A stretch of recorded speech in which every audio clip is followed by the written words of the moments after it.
gripping the superintendent's welcoming hand and settling himself comfortably as the motor swung out into the roadway again and continued on its way.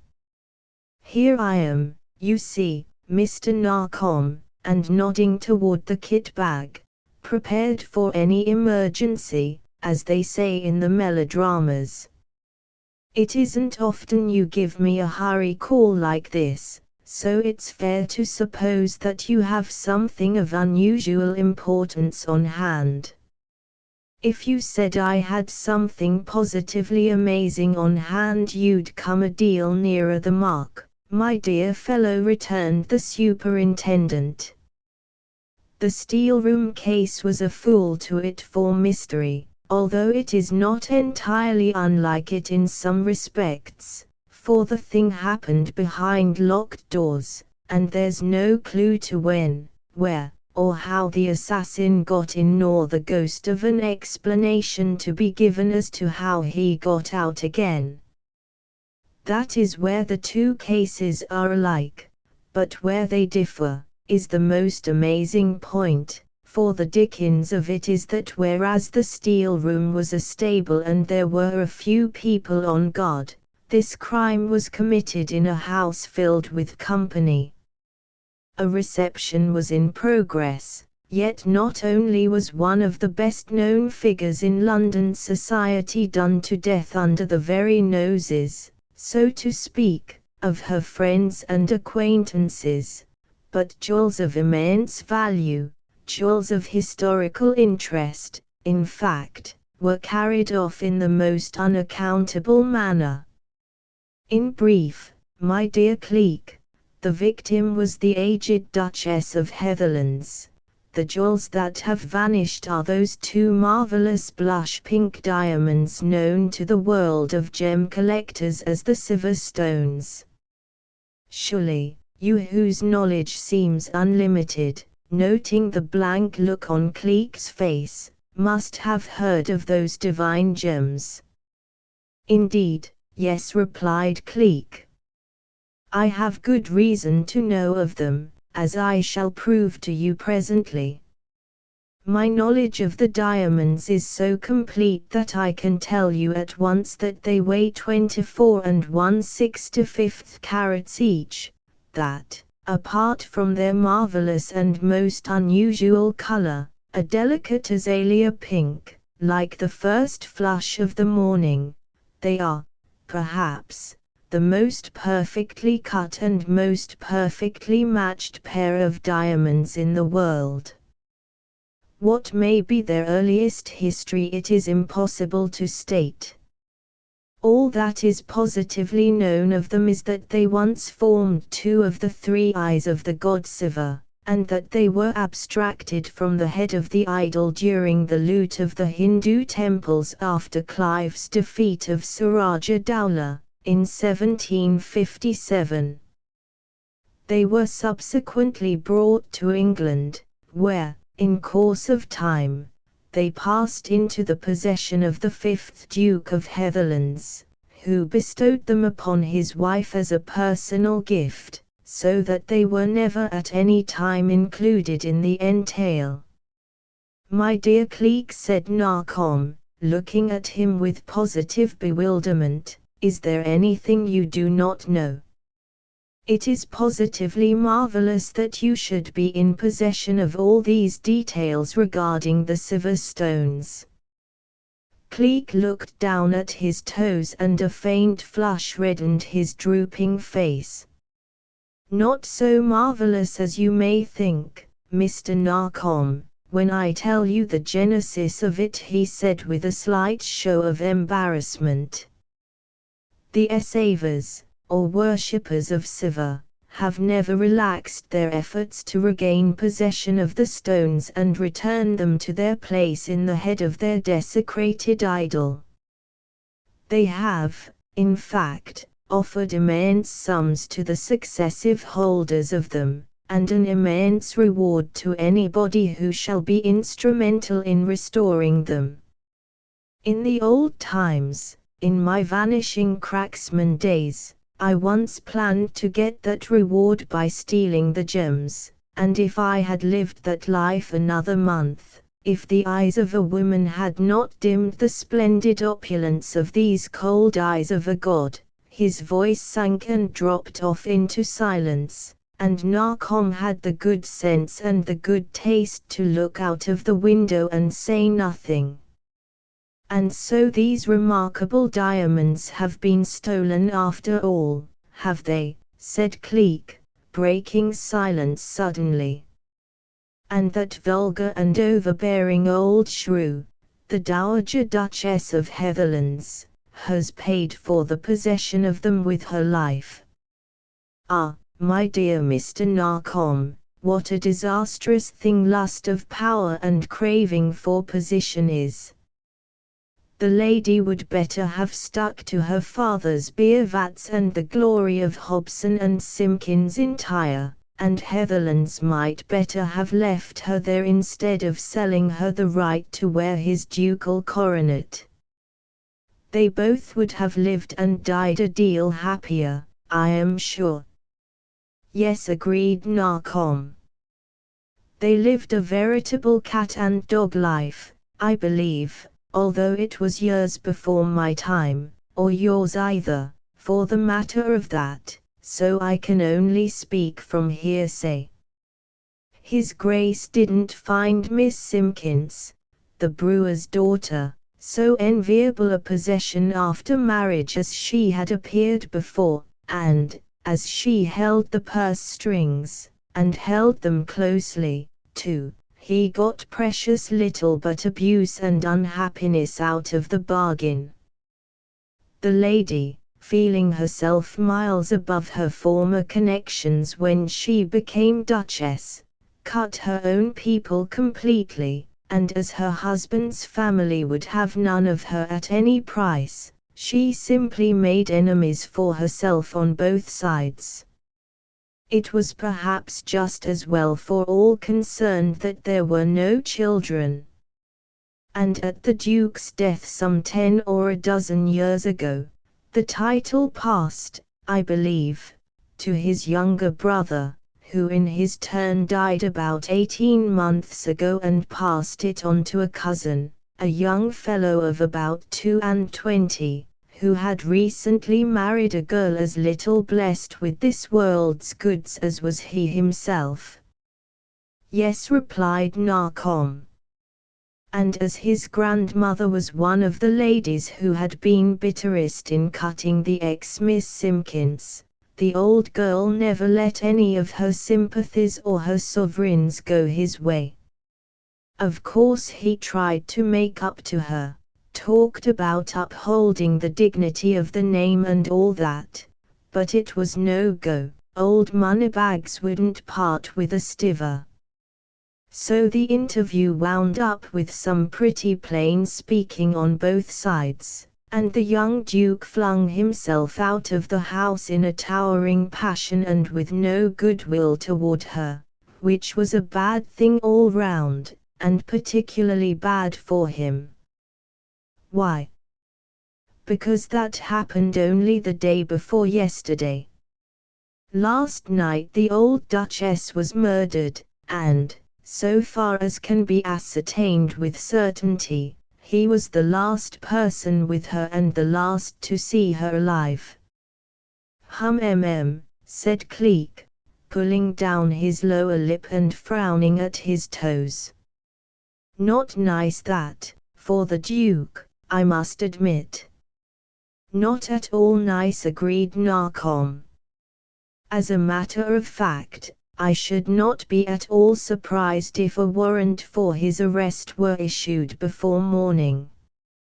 Still, of course, there is the Hindu to be taken into consideration. As you yourself said, those beggars have always been after the stones. Aho! So there's a Hindu in the affair, is there? Yes. Been hanging about the place for weeks and weeks, trying to make friends with the servants. Peddles embroidered table covers, silk scarves, crepe shawls, lucky charms, and things of that sort. Hasn't missed coming, the housekeeper tells me, one solitary day for the past month until the present one.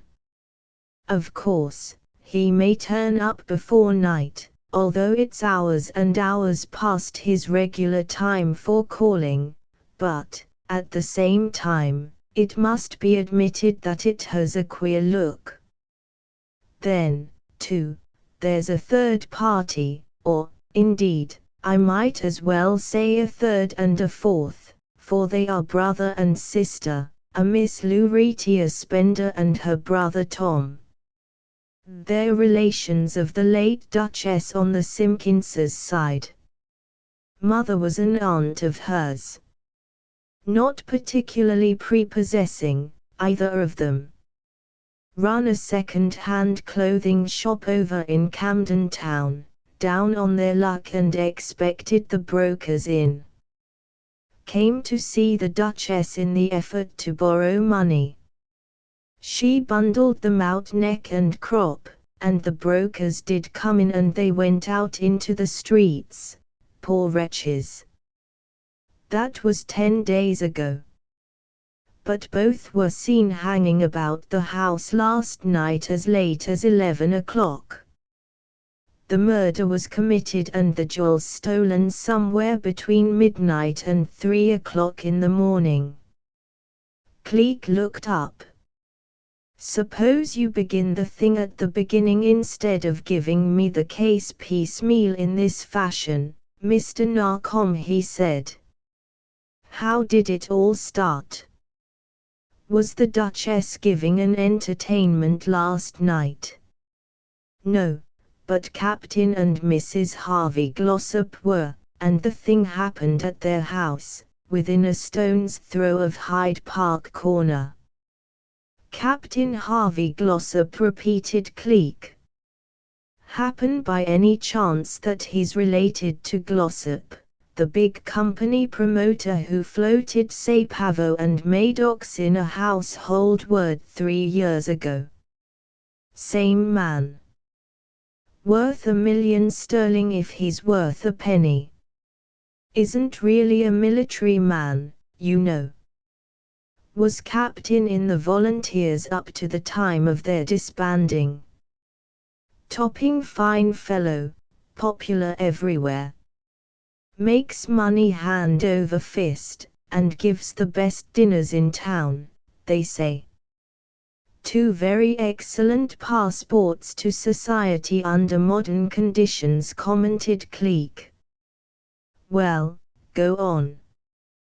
Captain and Mrs. Glossop were giving a reception, and Her Grace of Heatherlands was there. Yes, as their guest. As a matter of fact, she had been their guest for the past 8 months.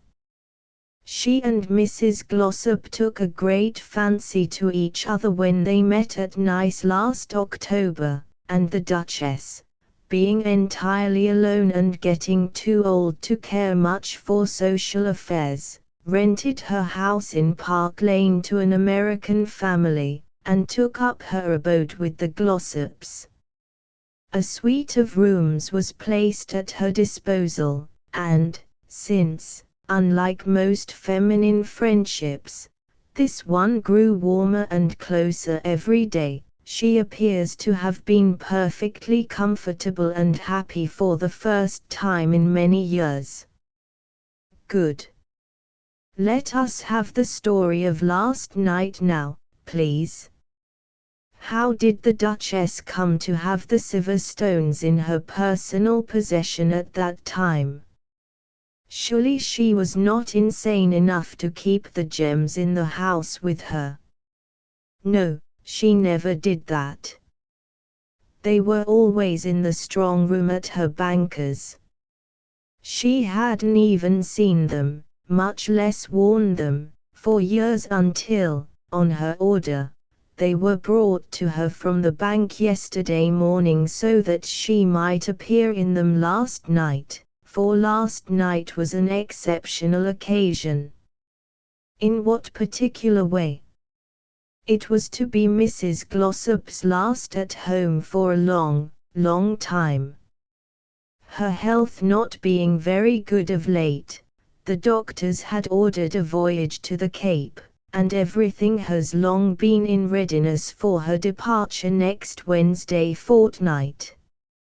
As last night's affair was in the nature of a sort of leave-taking, the Duchess resolved to come out of her recent retirement and to wear the famous silver stones. She did so. I hear from Captain Glossop that she made her appearance so covered with jewels that she appeared like a jeweller's window, in the midst of which shone the two amazing diamonds, suspended by a slender chain about her neck, and putting every other jewel she wore to shame by their gorgeous magnificence. I can well imagine that they would, Mr. Narkom. They produced a sensation, of course. Rather. The captain tells me that they fairly took away his breath. It was the first time either he or his wife had ever seen them. Indeed, it appears that it was the first time the young Duke of Heatherlands himself, who, with his bride, was present, had set eyes upon the appallingly magnificent things. He was heard to say to his young Duchess that it was not only beastly vulgar, but beastly rough, Heatherland Court with a ton weight of mortgages upon it, you without so much as a decent bracelet, and all that money locked up and useless, when a tenth of it would put baby and us in clover. He was right there, Mr. Narkom, it was rough. He, with a wife and a little son, and loaded down with debts and cares at 23, and the Duchess with millions lying idle and unheeded at 83. Well, go on, please, what followed? After remaining on exhibition until 11:30, resumed the superintendent, the Duchess took leave of the other guests, kissed Mrs. Glossop good night, and retired to her own rooms with the avowed intention of going to bed. About 12 minutes later the young Duke of Heatherlands, too, left the room, and went up after her. What for? He says for the purpose of making one final appeal to her, to what womanhood was in her, by showing her the miniature his wife wore of their little son and heir. The old Duchess's maid says that she met him on the stairs as she was coming down, and told him that her mistress was sitting in her tea gown taking her regular glass of hot whiskey and water before getting into bed, so he would have to be quick if he wished to speak to her, for, as soon as she had finished that, she would lock and bolt the door and go to bed forthwith. He says, however, that when he got to the room the door was already locked, that in answer to his knocking and appealing the old Duchess had merely told him to go about his business. She said she paid her rates and taxes to support unions and workhouses for paupers, and that she wasn't going to support any on the outside. After that, he says, he came away, knowing that it was hopeless, went down and rejoined his wife, and in 5 or 10 minutes' time they said good night to their host and hostess and went home. That was the very last interview, so far as anybody has been able to discover, that anyone had with the Dowager Duchess of Heatherlands. On account of the weak state of Mrs. Glossop's health, the entertainment broke up early. At 12:30 the final guest took his departure. At 1, Captain Glossop's man helped his master to undress and get into his bed. At the same moment Mrs. Glossop's maid performed a like office for her mistress, saw her in hers, put out the light, and in another 10 minutes every soul in the house was between sheets and asleep. At 3 o'clock, however, a startling thing occurred.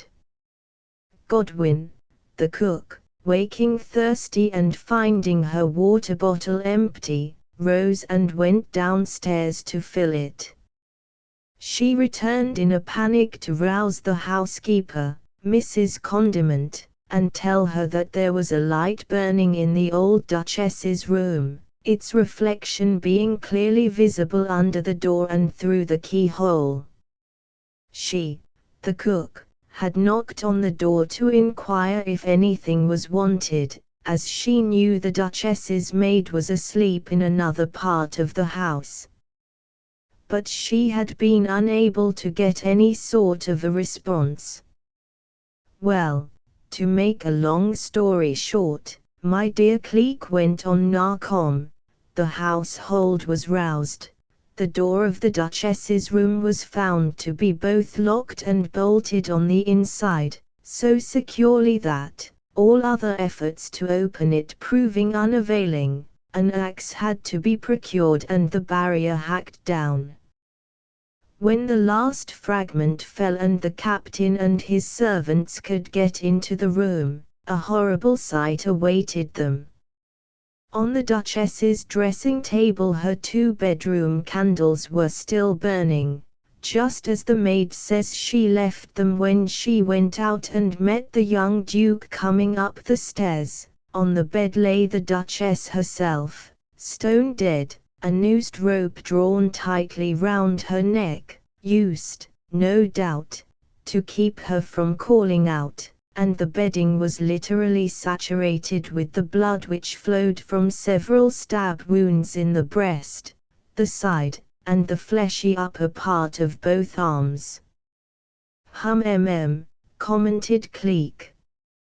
That looks as if she had struggled very desperately, and one would hardly expect that from a woman of her advanced years and choked into breathlessness at that.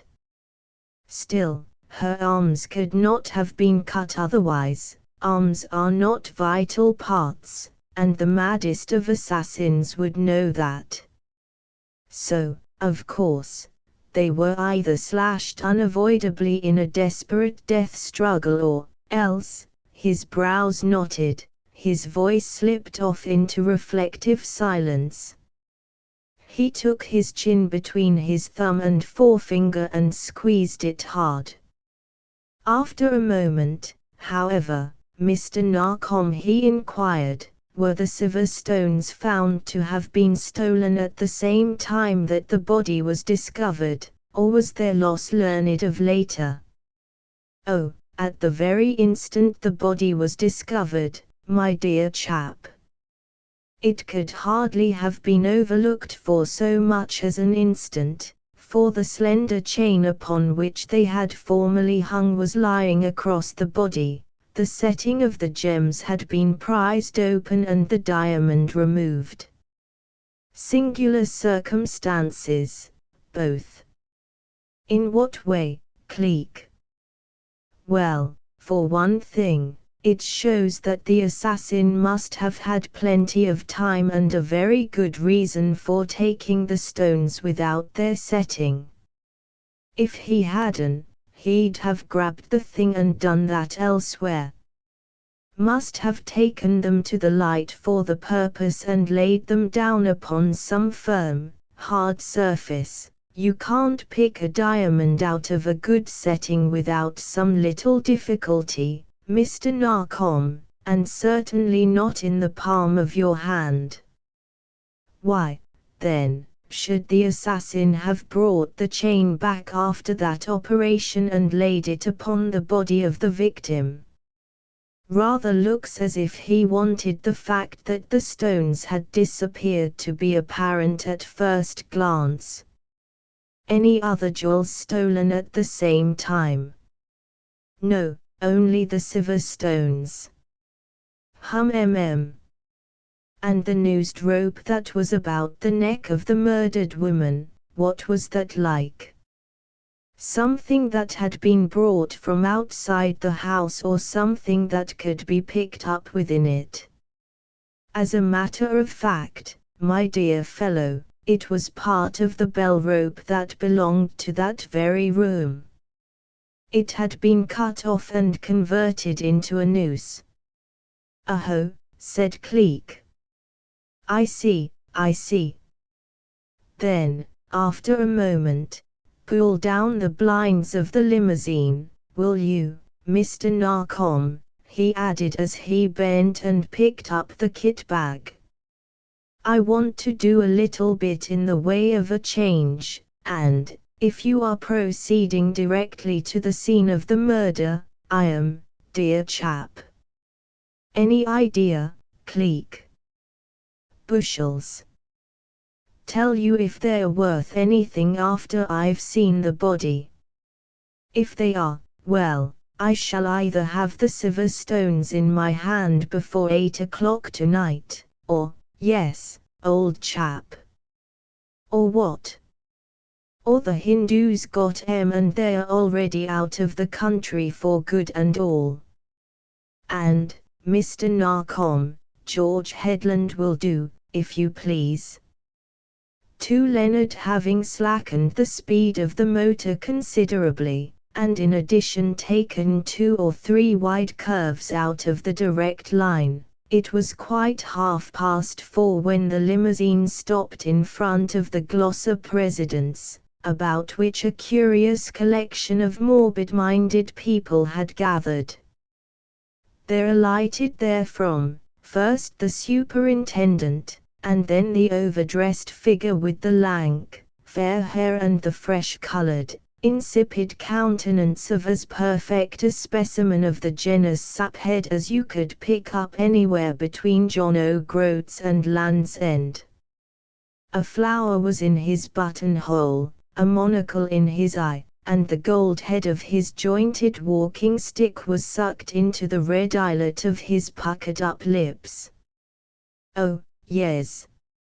Oh, yes," sang out derisively a bedraggled female on the edge of the crowd as this utterly unrecognizable edition of Cleek stepped out upon the pavement. "Oh, yes. Oh, yes. To give notice. Them's the bright sparks what rides in motor cars, them is, and my poor husband who fine of it all the days of his blessed life." "Move on, now, move on," cautioned the constable on guard, waving her aside and making a clear passage for the superintendent and his companion across the pavement and up the steps.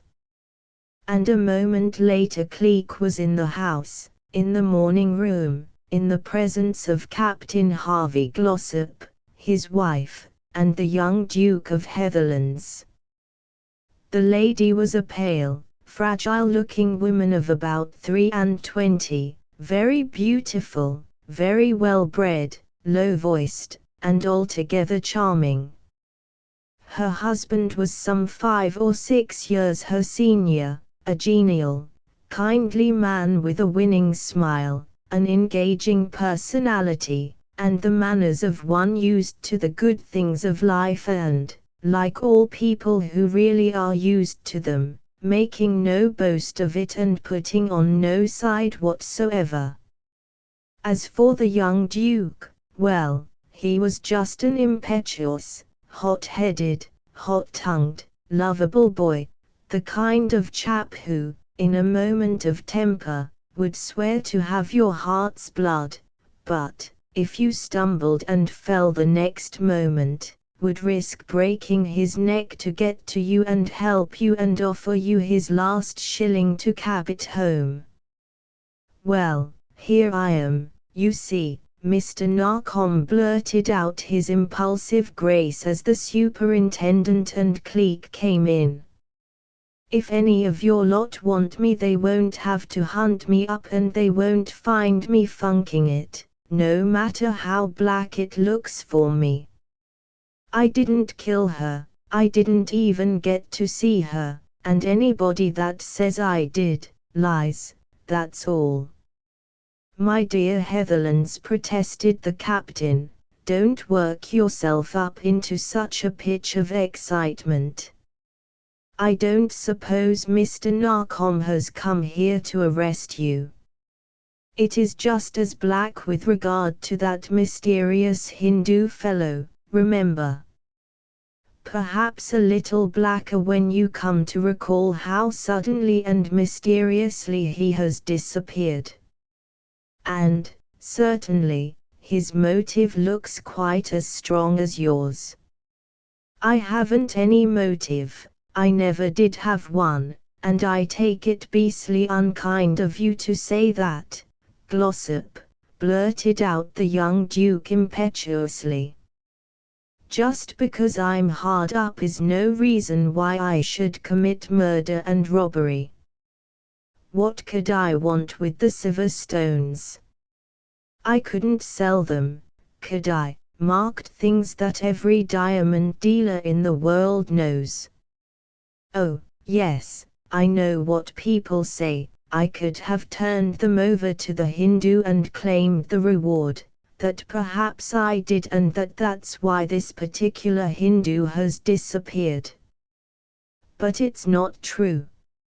I didn't have anything to do with it. I didn't get into the room at all last night. And even if I had, I couldn't have bolted it on the inside after I'd left it, could I? If you and your lot want me, Mr. Narkom, I'm here, and I'll face every charge they can bring against me. Pardon me, Your Grace, but I'm not here for the purpose of apprehending anybody, replied Narkom suavely.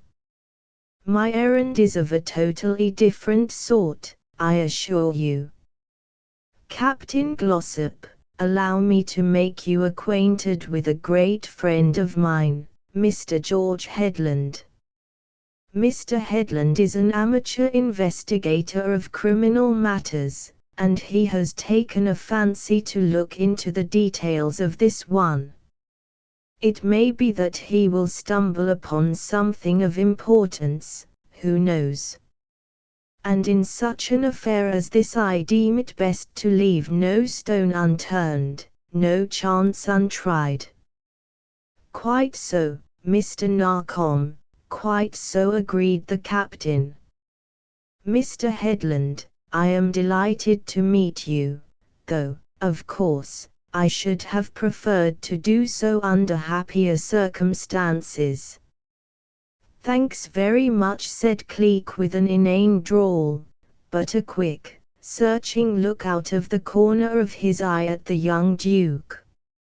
Awfully good of you to say so, I'm sure. Your Grace, pleased to meet you. Charmed, Mrs. Glossop. Yes, thanks, I will have a cup of tea. So nice of you to suggest it. Must be rather interesting work, this looking into criminal matters on your own initiative, Mr. Headland, is it? Do forgive me, but I have a most abominable memory for names, said the captain. Believe me, I shall be willing to give you any possible assistance that I can in the present unhappy case.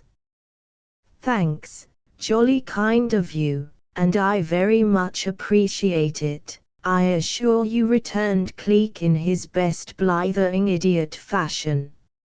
Should be ever so much obliged if you'd, permit me to view the scene of the tragedy and the, body of the deceased, don't you know? Of course, Mr. Narkom has said I may, but, after all, an Englishman's house is his castle and all that, so it's only polite to ask. Oh, certainly, do so by all means, Mr. Headland. You will excuse my saying it, but I doubt if you will find any clues there, however, for the regular officials have already been over the ground. Searched the room, have they, in quest of the diamonds? Thieves do funny things sometimes, you know, and it's just possible that they got in a funk and hid the things instead of taking them away. Well, of all the blessed idea, began the young Duke, looking over at him disgustedly, and then discreetly stopped and left the term unfinished.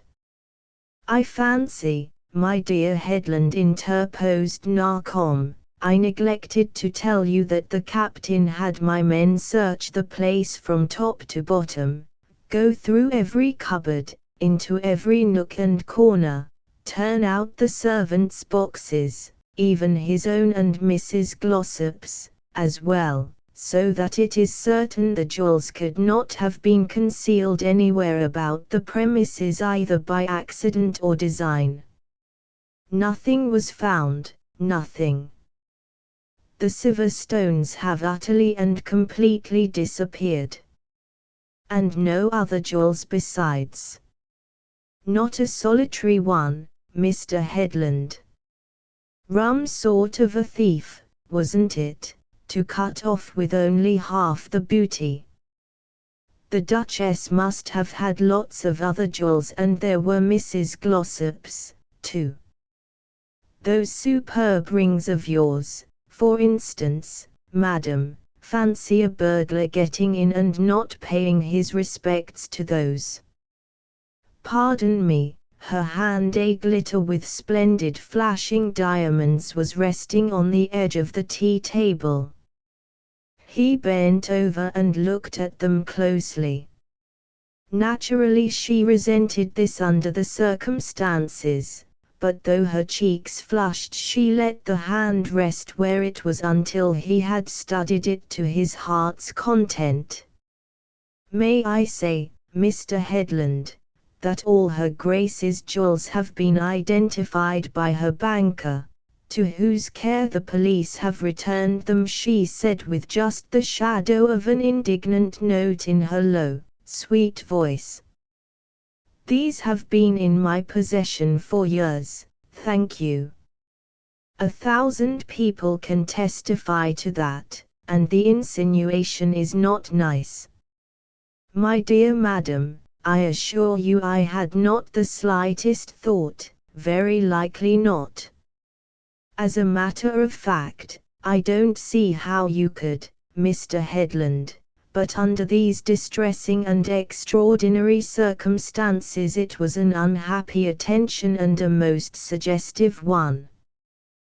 Pray say no more about it. You are at liberty, Mr. Narkom, to show Mr. Headland over the house whenever he chooses to investigate it. And as he chose to investigate it at that moment, the superintendent led the way to the death chamber forthwith. I say, old chap, that was a bit thick, and no mistake, whispered Narkom as they went up the stairs. To be talking about the dead woman's jewels and then to stoop and examine Mrs. Glossop's own, a woman worth millions. Clear your mind of the idea that I meant to suggest anything of that sort at all, Mr. Narkom, Cleek replied. It was the beauty of the rings themselves that appealed to me, that, and the wonder of the circumstances. Circumstances? What circumstances? Two very extraordinary ones. First, why a woman of such evident taste, breeding, and position as Mrs. Glossop should choose to load her fingers with diamond rings in the daytime, and, second, why she should choose this particular day of all others to do so. Possibly she neglected to take them off when she went to bed last night and, in the excitement of the things which have happened since, has thought no more about them. But here's the room at last. Still on duty, I see, Hammond. This to the plainclothes officer before the door of the death chamber. Yes, going in, thanks.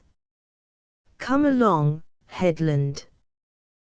Then the improvised door opened, closed again, and Cleek and the superintendent stood in the presence of it, the silent, immutable it which yesterday had been a living woman. Cleek went over and looked at the quiet figure, particularly at the wounds on the arms, both of them close to the shoulder, and immediately below the larger muscle, then turned and looked round the room. It was richly appointed, indeed. The suite had been especially fitted up for her Grace's occupancy, and was, as might have been expected in such a house, in extremely good taste from the rich, dull-colored Indian carpet to the French paper on the walls. This was a striped paper in 2 tones of white, one glazed slightly, the other dull, like 2 ribbons, a white velvet and a white silk one, drawn straight down over its surface from ceiling to floor at regular distances of half a yard apart. He admired that paper, and it interested him. Here, you see, old chap, not a possibility of anybody getting in or out save by the door which we ourselves have just entered, said Narkom, opening one door which led into a dressing room, another leading to a spacious and richly appointed sitting room, and a third which gave access to a porcelain bath set in a marble-floored, marble-walled apartment lighted and aired by a window of painted glass. All windows and all doors locked on the inside when the body was found, and everything as you see it now, no furniture upset, no sign of a struggle. There is the bell rope that was cut, there the noose that was made from it, and there on the dressing table the bedroom candles that were found burning just as the maid left them when she went out and met the young Duke coming up the stairs. Cleek walked over and looked at the candles. If I remember correctly, Mr. Narkom, he said, I believe you told me that Her Grace retired to this room at 11:30, and that something like 12 or 15 minutes later the young Duke came up for the purpose of speaking to her. That would make it somewhere in the close neighborhood of 11:45 when the maid left her mistress, and it was 3 o'clock in the morning, was it not, when the murder was discovered? Singular, most singular, amazingly so. What? The condition of these 2 candles. Look at them, said he, taking one out of the silver holder and extending it for Narkom's examination. One would suppose that candles which had been burning for 3 hours and a quarter would be fairly well consumed, Mr. Narkom, yet, look at these. They are hardly an inch shorter than the regulation length, so that they cannot have burned for more than a quarter of an hour at most. Now, granting that the Duchess herself burnt them for 10 minutes in undressing and imbibing her nightly whiskey and water, and that would just about tally with the young Duke's assertion that the door was locked and Her Grace in bed when he reached the room, that would leave them to have been burning for just 5 minutes when the cook, Godwin, says she discovered the light shining under the door and through the keyhole. By George, you're right. We must have a word with that cook, Cleek. Either she lied about the time, or else, great Scott, man. What if she, that cook, that Godwin woman, had a hand in it, was herself in league with the murderer, even let him out of the house before she gave the alarm. Good heaven, Cleek, we mustn't let that woman get away. She won't, if she's guilty. I'll tell you that for certain if you can manage to find out what preparations, if any, have as yet been made for the Duchess's funeral. But, man alive, what can that have to do with it? Perhaps a great deal, perhaps nothing at all. Just slip downstairs, will you, and, without giving the subject away, or mentioning anything about the candles, do a little quiet pumping of the young Duke. See if he knows, or has any plans. I seem to fancy that I have heard somewhere of a splendid mausoleum being built by the Dowager Duchess of Heatherlands, and the young Duke will know if it's so or not. Pump him, I'll stop here until you return. It was a full 20 minutes before the superintendent got the information he wanted and came back with it. Well, said Cleek, as he came in. There is a mausoleum being built, is there not? Yes. The murdered woman has been having it built for the past 5 or 6 months for the express purpose of having herself and her late husband entombed there, apart from all other Heatherlands and with all the pomp of dead royalty.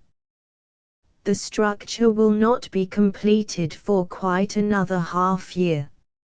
In the meantime, as this tragical affair has disorganized all arrangements and the body cannot be interred in the mausoleum until its completion, and it would be difficult to get an order to disinter it if it were once underground, Captain Glossop has consented to have it placed for a time in the new and as yet unused vault which he had erected last month in Brompton Cemetery. A friend in need is a friend indeed, quoted Cleek sententiously. Then, after a moment, Mr. Narkom, he said. Yes, old chap. Let's go down and have another cup of tea. I want to have a word or two with the young Duke. My dear fellow. Good heaven, do you think? No, I've got past thinking. I know one thing, however, for I've been poking about while you were away. The cook's room is just over this one, but the cook didn't do it. A 5-foot woman can't reach up and cut down 8.5 feet of bell rope, and, look, see. She wouldn't be likely to do it with the blade of a safety razor if she could. The little gathering in the drawing-room had not undergone much in the way of a change since they left it, Cleek and the superintendent saw when they returned. The tea things had been removed, for the young Duke's peppery temper was still in the ascendant and he was parading his 6'1" of vigorous young manhood up and down the floor in a manner which wasn't the best thing in the world for the white and green Persian carpet. The tall captain sat on a low sofa beside his beautiful wife, who thoughtfully turned her rings on her fingers and followed with grave, sad-looking eyes the constantly pacing figure of the restless Duke. My dear fellow, of course neither Amy nor I believe the captain was saying, as Cleek and Narkom made their reappearance, but the thing is, can you make others as disbelieving when your unhappy condition is so well known? And her Grace's maid positively swears that the door was not locked, and, here you are again, Mr. Narkom, and your good friend the amateur investigator with you. Amateur fiddlesticks, blurted out the young Duke, with a short, derisive laugh. fellow who doesn't know any better than to look for jewels that are not lost, and look for them on a lady's fingers at that. By Jove, you know, Glossop, if it had been my wife, but there. You easygoing fellows will swallow anything for the sake of keeping peace.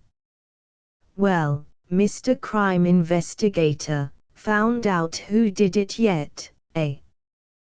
Perhaps not exactly, replied Cleek, moving over toward the sofa, but I've found out who didn't do it, and that's something. Oh, yes, decidedly, flung back the Duke, with another sarcastic laugh. Wonderfully brainy, that. Not more than 2 or 3 million people in Great Britain who could tell you that Napoleon didn't do it, and the Black Prince didn't do it, and it's tuppence to a teacup that Shakespeare hadn't any hand in it at all. You'll be out cleeking Cleek by the time you've sucked the head off that cane. Well, whatever other amazing thing have you unearthed? What's next, eh? Only this, said Cleek quietly, making a feint of dropping his cane and stooping to recover it. Then he moved like a quick-leaping animal. There was a sharp metallic click-click, a frightened scream from Mrs. Glossop, a half-indignant, wholly excited roar from the captain, and the Duke, glancing toward them, saw that they both had got to their feet in a sort of panic and were standing there, white, quaking, and handcuffed together. Good Lord, began the Duke.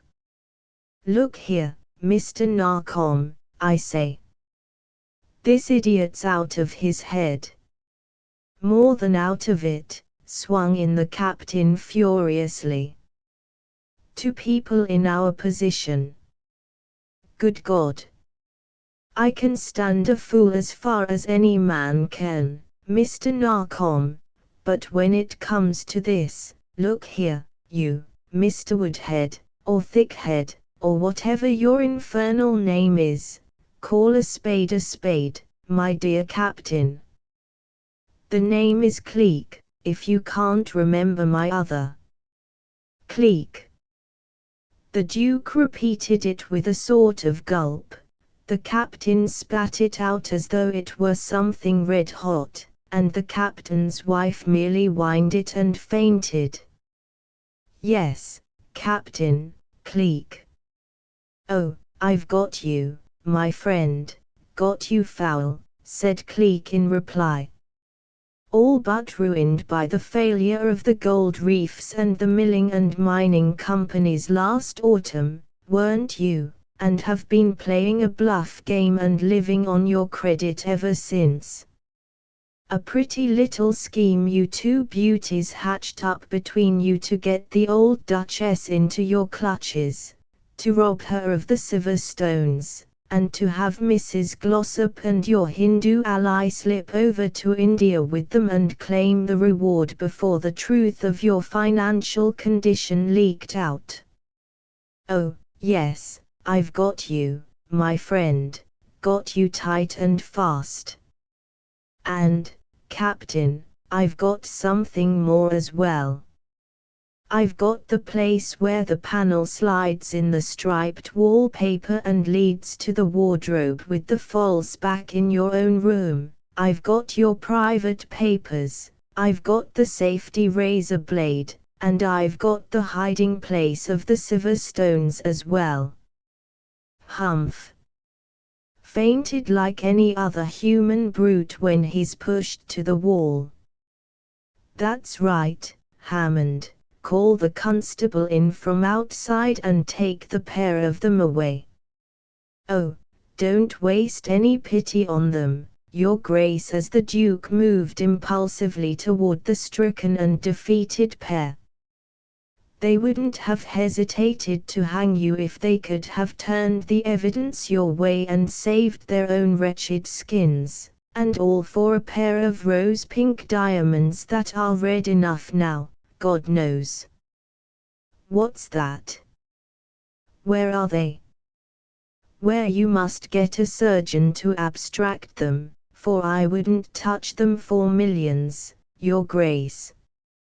They are hidden in the body itself, embedded in the flesh, jammed out of sight through those cuts in the arms and embedded under the muscles.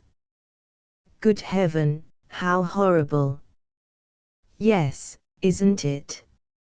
Oh, they laid their plans well, those two, and they laid them together.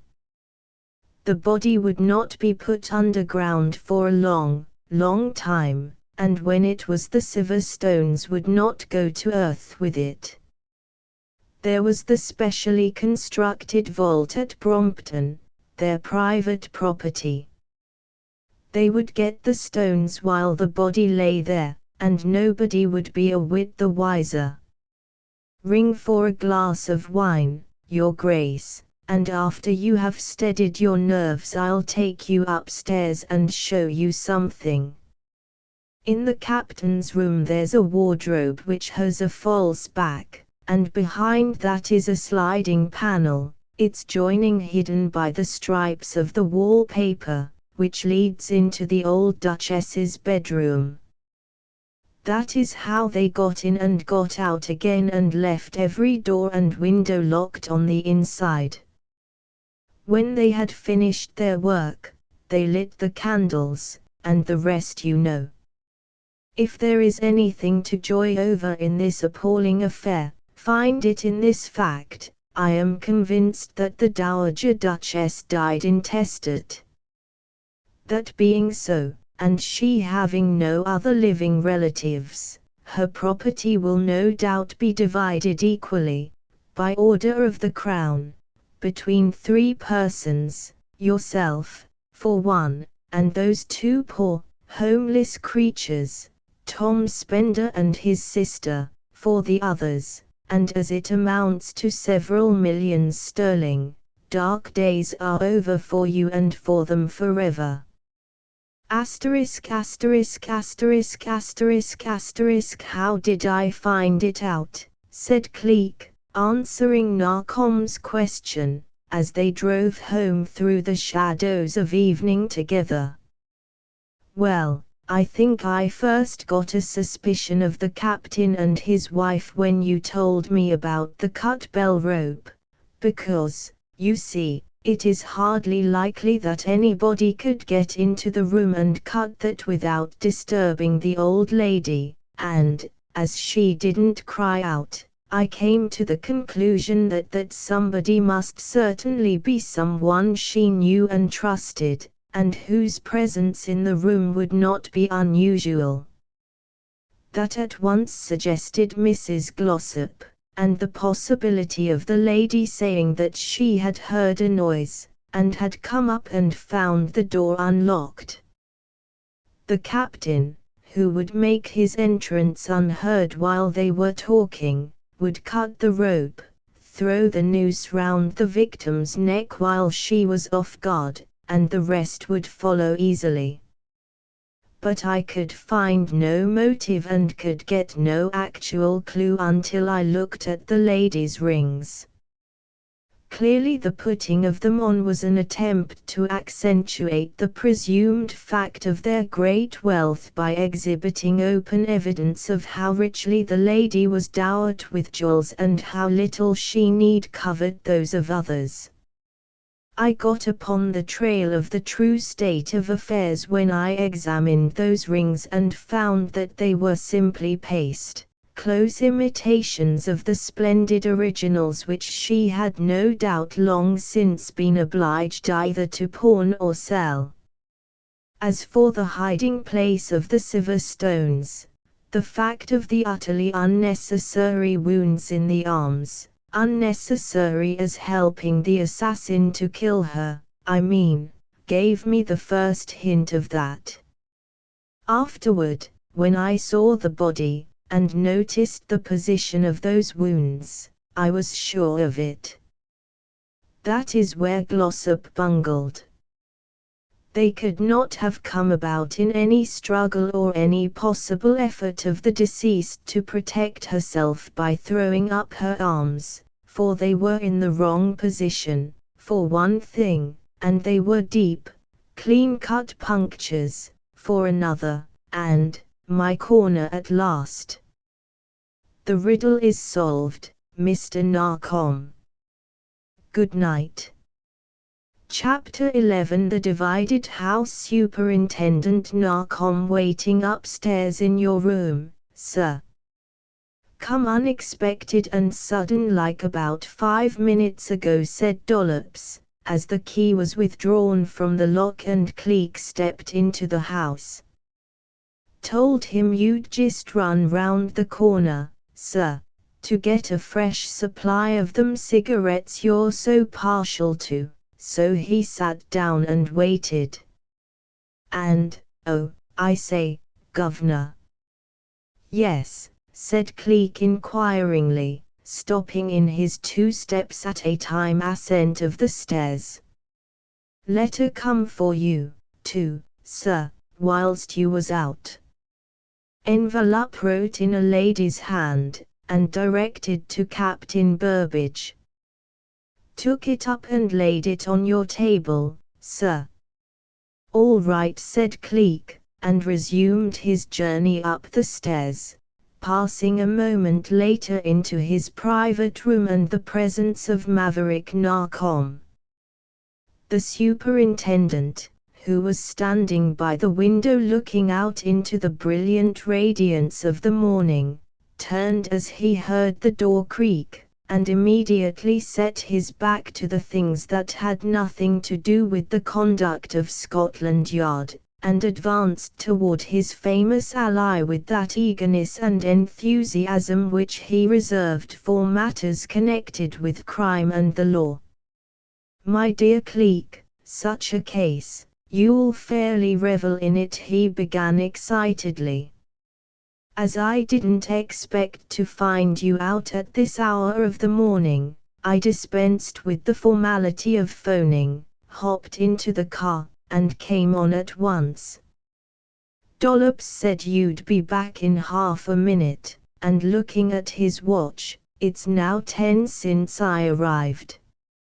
Sorry to have kept you waiting, Mr. Narkom broke in Cleek, but look at these, pulling the tissue paper from an oblong parcel he was carrying in his hand and exposing to view a cluster of lilies of the valley and La France roses. They are what detained me. Budley, the florist, had his window full of them, fresh from Covent Garden this morning, and I simply couldn't resist the temptation. If God ever made anything more beautiful than a rose, Mr. Narkom, it is yet to be discovered. Sit down, and while you are talking I'll arrange these in this vase. No, it won't distract my attention from what you are saying, believe me. Somehow, I can always think better and listen better when there are flowers about me, and if... He chopped off the sentence suddenly and laid the flowers down upon his table with a briskness born of sudden interest. His eye had fallen upon the letter of which Dollops had spoken. It was lying face upward upon the table, so that he could see the clear, fine, characterful hand in which it was written and could read clearly the Devonshire postmark. My dear Cleek, went on Narkom, accepting the invitation to be seated, but noticing nothing in his eagerness to get to business. My dear Cleek, never have I brought you any case which is so likely to make your fortune as this, and when I tell you that the reward offered runs well into 5 figures, a moment, please, interjected Cleek agitatedly. Don't think me rude, Mr. Narkom, but, your pardon 1,000 times. I must read this letter before I give attention to anything else, no matter how important. Then, not waiting for Narkom to signify his consent to the interruption, as perforce he was obliged to do in the circumstances, he carried the letter over to the window, broke the seal, and read it, his heart getting into his eyes and his pulses drumming with that kind of happiness which fills a man when the one woman in the world writes him a letter. Even if he had not recognized her handwriting, he must have known from the postmark that it was from Ailsa Lorne, for he had no correspondent in Devonshire, no correspondent but Narkom anywhere, for the matter of that. His lonely life, the need for secrecy, his plan of self-effacement, prevented that.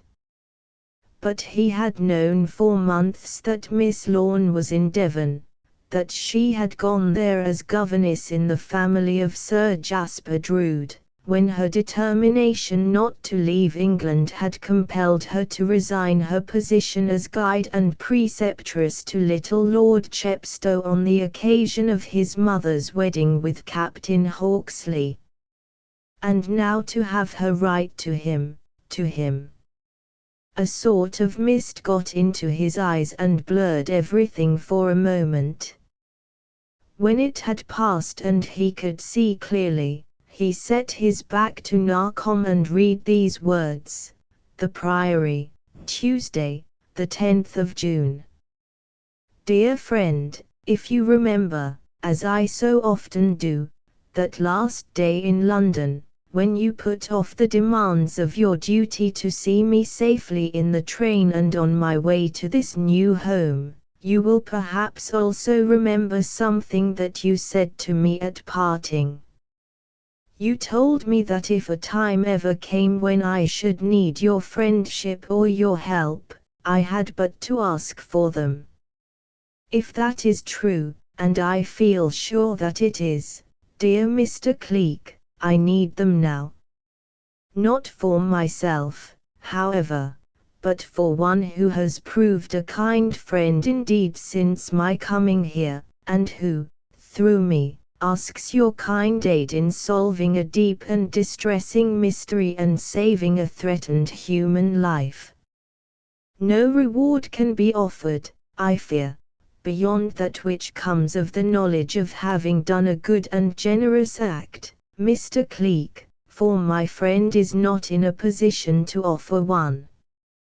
But I seem to feel that this will weigh little with you, and it emboldens me to make this appeal. So, if no other case prevents, and you really wish to do me a favor, if you can make it convenient to be in the neighborhood of the Lych gate of Lintonhurst Church on Wednesday morning at 11 o'clock, you will win the everlasting gratitude of your sincere friend, Ailsa Lorne. The superintendent heard the unmistakable sound of the letter being folded and slid back into its envelope, and very properly concluded that the time of grace had expired. Now, my dear Cleek, let us get down to business, he began forthwith.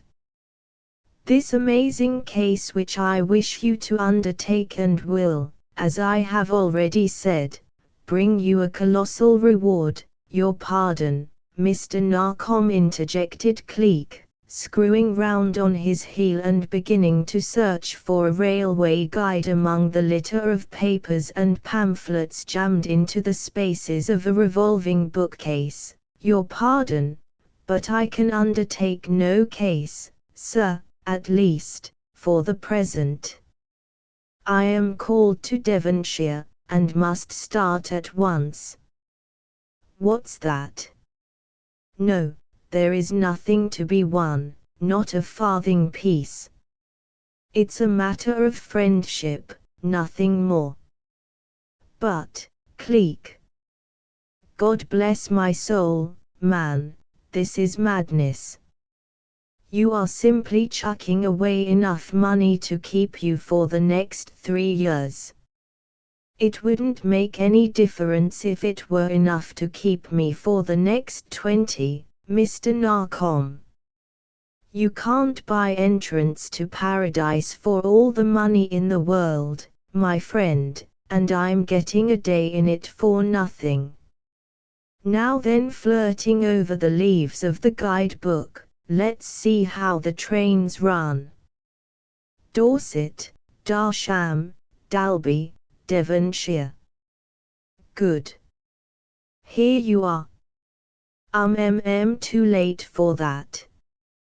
Can't possibly catch that one, either. Ah, here's the one, 1.56, that will do. Then he closed the book, almost ran to the door, and, leaning over the banister, shouted down the staircase, "Dollops, Dollops, you snail, where are you?" "Dole, oh, there you are at last, eh? Pack my portmanteau. Best clothes, best boots, best everything I've got, and look sharp about it. I'm off to Devonshire by the 1.56. And, do all that he might, Narkom could not persuade him to alter his determination. The 1.56 he said he would take, the 1.56 he did take, and night coming down over the peaceful paths and the leafy loveliness of Devon found him putting up at the Inn of the Three Desires hours and hours and hours ahead of the appointed time, to make sure of being at the trysting place at 11 next morning. He was on the very tick of the minute he was there at the old moss-grown Lych gate, and there Miss Lorne found him when she drove up in Lady Drood's pony phaeton a little time afterward. She was not alone, however. She had spoken of a friend, and a sharp twitch disturbed Cleek's heart when he saw that a young man sat beside her. A handsome young man of 2 or 23, with a fair moustache, a pair of straight-looking blue eyes, and that squareness of shoulder and uprightness of bearing which tells the tale of a soldier. In another moment she had alighted, her fingers were lying in the close grasp of Cleek's, and the colour was coming and going in rosy gusts over her smiling countenance. "How good of you to come," she said. "But, there. I knew that you would, if it were within the range of possibility. I said so to Mr. Bridewell as we came along. Mr. Cleek, let me have the pleasure of making you acquainted with Lieutenant Bridewell. His fiancée, Miss Warrington, is the dear friend of whom I wrote you. Lieutenant Bridewell is home on leave after 3 years' service in India, Mr. Cleek, but in those 3 years strange and horrible things have happened, are still happening, in his family circle. But now that you have come, we shall get at the bottom of the mystery now, Lieutenant, I feel certain that we shall. Mr. Cleek will find it out. Be sure of that. At least, I will endeavour to do so, Mr. Bridewell said Cleek himself, as he wrung the young man's hand and decided that he liked him a great deal better than he had thought he was going to do. What is the difficulty? Miss Lorne's letter mentioned the fact that not only was there a mystery to be probed but a human life in danger. Whose life, may I ask? Yours.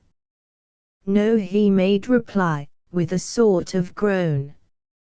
I wish to heaven it were no more than that. I'd soon clear out from the danger zone and put an end to the trouble, get rid of that lot at the house and put miles of sea between them and me, I can tell you. It's my dad they are killing, my dear old dad, bless his heart, and killing him in the most mysterious and subtle manner imaginable.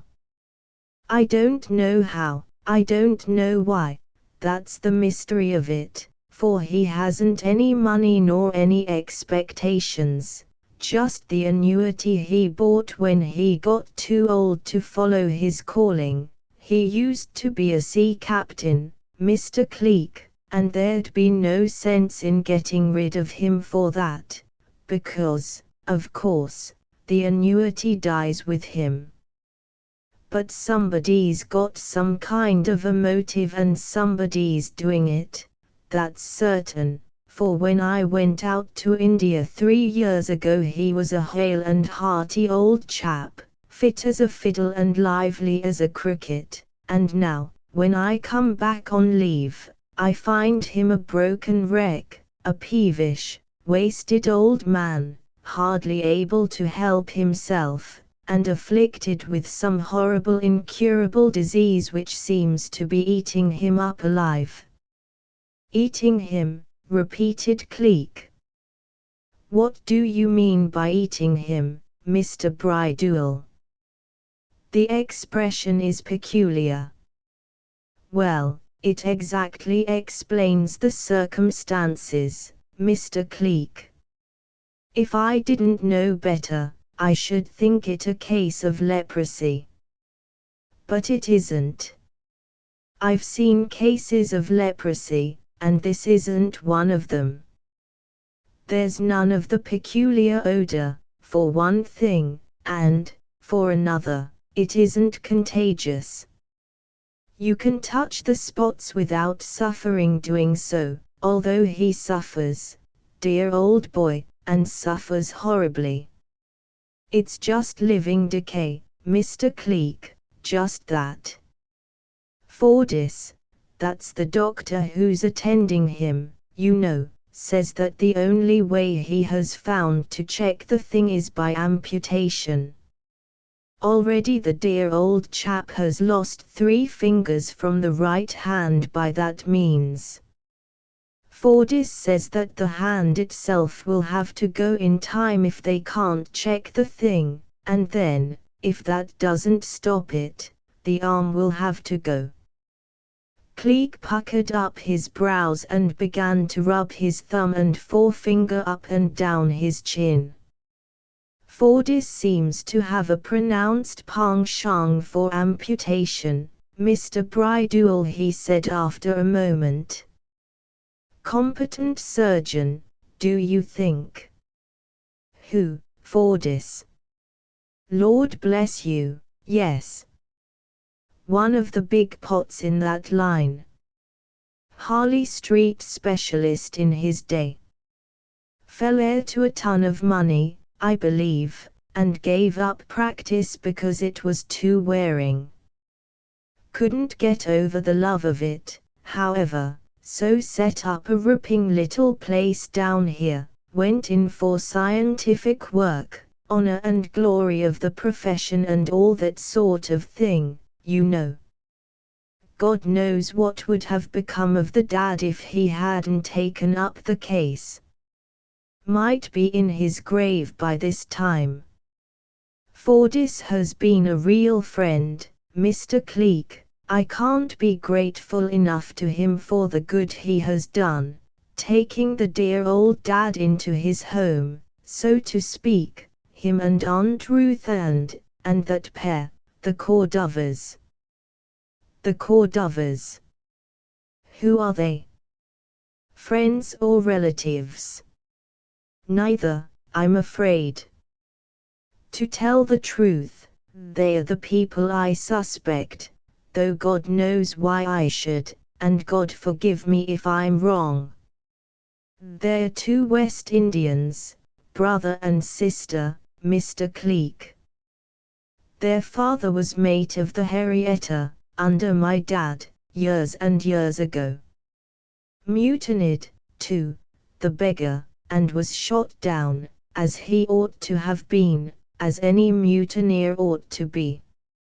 Left the 2 children, mere kiddies at the time.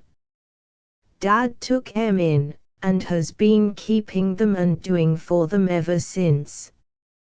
I don't like them, never did like them. Fordyce doesn't like them, either. Colonel Goshen does, however. He's sweet on the girl, I fancy. Cleek's eyebrows twitched upward suddenly, his eyes flashed a sharp glance at the lieutenant, and then dropped again. Colonel Goshen, he said quietly. Related, by any chance, to that Colonel Goshen who testified on behalf of the claimant in the Great Takbun case? Don't know, I'm sure. Never heard of the case, Mr. Cleek. Didn't you?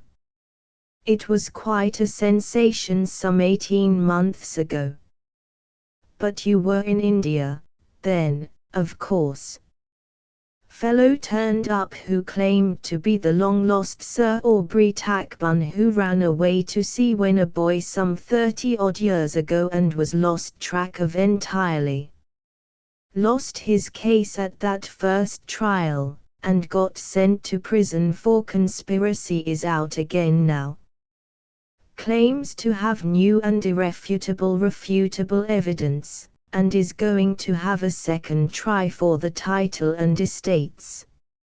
A Colonel Goshen, of the Australian militia, was one of his strongest witnesses. Wonder if there is any connection between the two. Shouldn't think so. This Colonel Goshen's an American, or he says he is, and I've no reason to doubt him. Deuced nice fellow, whatever he is, and has been a jolly good friend to the pater. As a matter of fact, it was through him that Fordyce got to know the dad and became interested in his case, and, what's that? Lud, no. No possible means of connecting my old dad with any lost heirs, sir, not a ghost of one.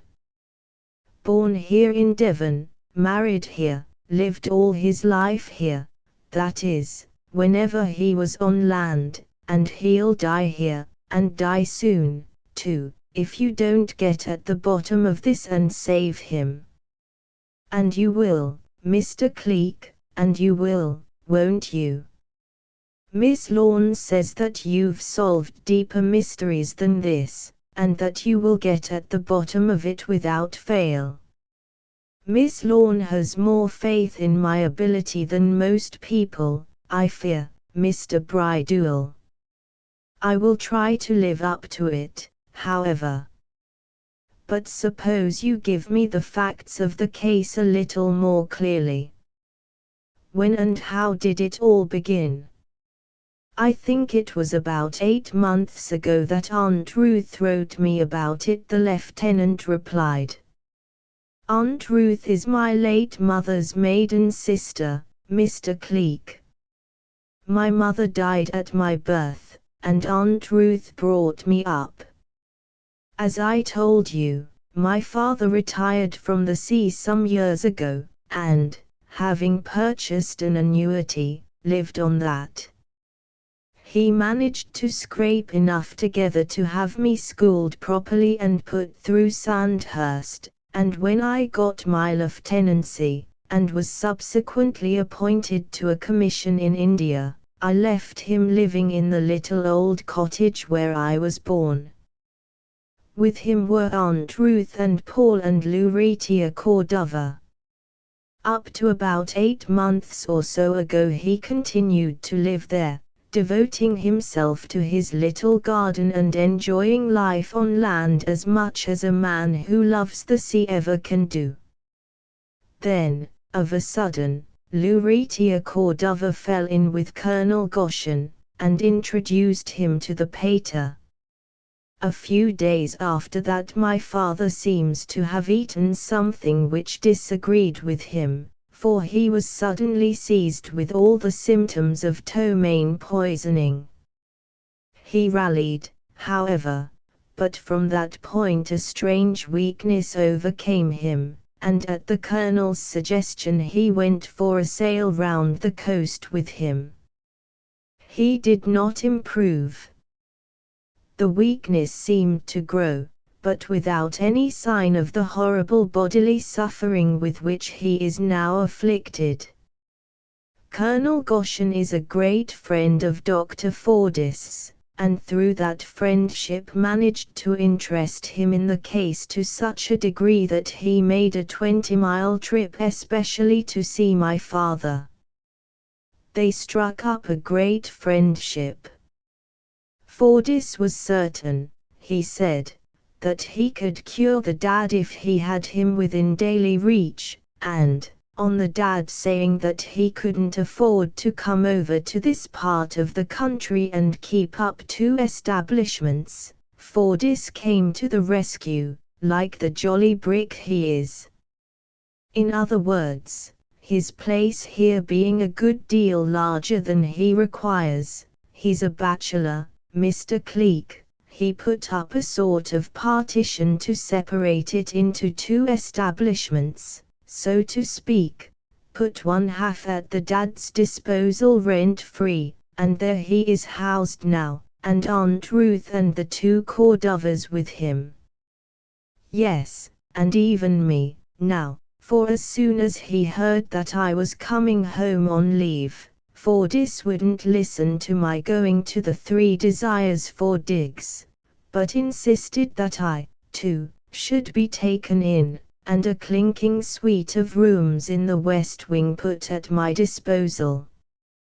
But in spite of all his hopes for the dear old dad's eventual cure, things in that direction have grown steadily worse. The horrible malady which is now consuming him manifested itself about a fortnight after his arrival, and it has been growing steadily worse every day.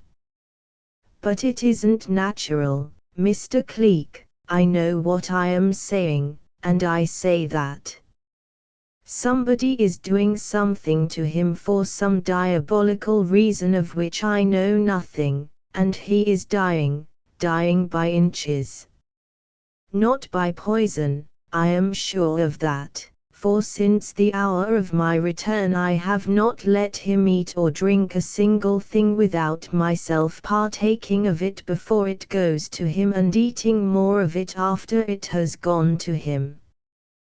But there is no effect in my case. Nothing does he touch with his hand that I do not touch after him. But the disease never attacks me, yet all the while he grows worse and worse, and the end keeps creeping on. There. That's the case, Mr. Cleek. For God's sake, get at the bottom of it and save my father, if you can. Cleek did not reply for a moment. Putting out his hands suddenly, he began to drum a thoughtful tattoo upon the post of the Lych gate, his eyes fixed on the ground and a deep ridge between his puckered brows. But, of a sudden, tell me something, he said. These Cordovers, what reason have you for suspecting them? None, only that I dislike them. They're half-castes, for one thing, and, well, you can't trust a half-caste at any time. Nothing more than that, eh? Just a natural dislike. And your Aunt Ruth, what of her? Oh, just the regulation prim old maid, sour as a lemon and as useful. A good sort, though. Fond of the pater, careful as a mother of him, temper like a file, and a heart a good deal bigger than you'd believe at first blush. Do anything in the world for me, bless her. Even to the point of putting up a friend of yours for a couple of days. Yes, if I had one in these parts, which I haven't. Never count your chickens, you know the rest, said Cleek, with a smile. A fellow you met out in India, a fellow named George Headland, Lieutenant, remember the name, please, has just turned up in these parts. You met him quite unexpectedly, and if you want to get at the bottom of this case, take him along with you and get your Aunt Ruth to put him up for a day or two. Oh, Mr. Cleek. George Headland, if you please, Miss Lorne. There's a great deal in a name, Shakespeare or anybody else to the contrary. It was 2 o'clock in the afternoon when, after lunching with Cleek at the Inn of the Three Desires, Lieutenant Bridewell turned up at the divided house with his friend, George Headland, and introduced him to the various occupants thereof, and, forthwith, Mr. George Headland proceeded to make himself as agreeable to all parties as he knew how to do. He found Aunt Ruth the very duplicate of what young Bridewell had prepared him to find, namely, a veritable Dorcas, the very embodiment of thrift, energy, punctiliousness, with the graceful figure of a ramrod and the martial step of a grenadier, and he decided forthwith that, be she a monument of all the virtues, she was still just the kind of woman he would fly to the ends of the earth rather than have to live with for one short week. In brief, he did not like Miss Ruth Sutcliffe, and Miss Ruth Sutcliffe did not like him. Of the two Cordovas, he found the girl Lucretia a mere walking vanity bag, idle, shiftless, eager for compliments, and without two ideas in her vain little head. Whoever is at the bottom of the affair, she isn't, was his mental comment. She is just a gadfly, just a gaudy, useless insect, born without a sting, or the spirit to use one if she had it. Her brother Paul was not much better. A mere lizard, content to bask in the sunshine and caring not who pays for the privilege so long as he gets it. I can see plainly enough why a fellow like young Bridewell should dislike the pair of them, and even distrust and suspect them, too, but, unless I am woefully mistaken, they can be counted out of the entirely.